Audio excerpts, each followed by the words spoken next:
Hey, what's going on, everyone? Tylerriley with River Valley Realty here in Russellville.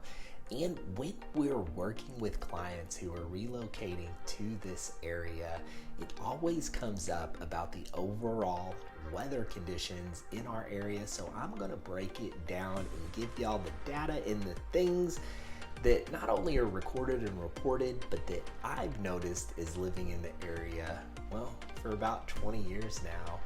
Rainfall is around 50 inches on average per year. The U.S. average is around 38, so we do get more rain than the U.S. average, but man, it really doesn't feel like it rains every single day. Springs are gonna have wet weeks with it, and then the late summers are gonna be dry.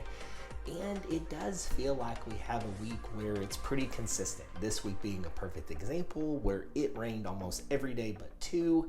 Again, it is late spring, early summer, so that's kind of traditional on what we expect this time. Snowfall on average is about 3 inches of snow, where the U.S. average is about 28 inches.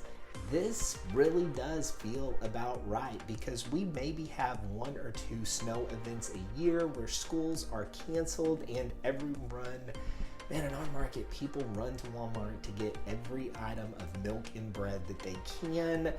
But in the last couple 2 to 3 years, we've noticed that these snow events have lasted several days.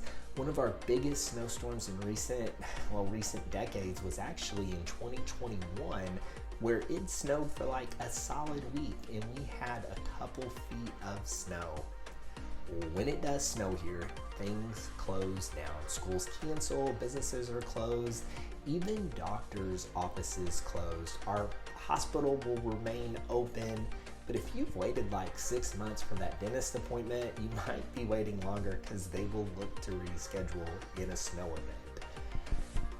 We really kind of realize this happens because we don't have a lot of snow equipment in our city. They'll plow the main roads and they'll put sand over the bridges and other areas. They don't use salt in our city. I was told by a couple folks the reason why is because of the streams and creeks and them not wanting to damage those. On to sunshine and temperatures. We have on average about 223 sunny days per year in Russellville. The average is 205, so while we have more rain days, it actually equals out to more sunny days than the U.S. average. We see the July temperatures around 93 degrees, and in January, the low is around 29 degrees. Storms. Fun fact, not a big fan of storms that can produce a tornado.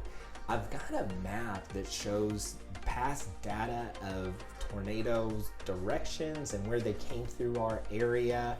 We typically have about 2 warnings a year in our county.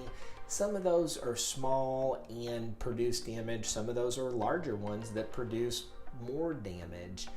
And if you have concerns about storms like I do, man, you can always reach out to one of the shelter solutions or one of the storage folks in our area to get a safe room or an underground storm cellar installed. Bottom line, July's and August, due to the humidity and most of the month being above that 90-degree heat index, those are probably my least favorite months of the year because they are going to be hot and humid. My favorite months in Russellville are April, May, and October. We have about 40 to 50% humidity and the temperatures around that time frame are 73 to 80 degrees. And that's like the perfect time to take advantage of all that Arkansas has to offer in the outdoor way of life. Now, if you have any questions looking to jump into, or Russellville is the city that you're interested to know more about, you can call, you can text, you can email, because whatever way works for you, it's going to work well for me. Bye.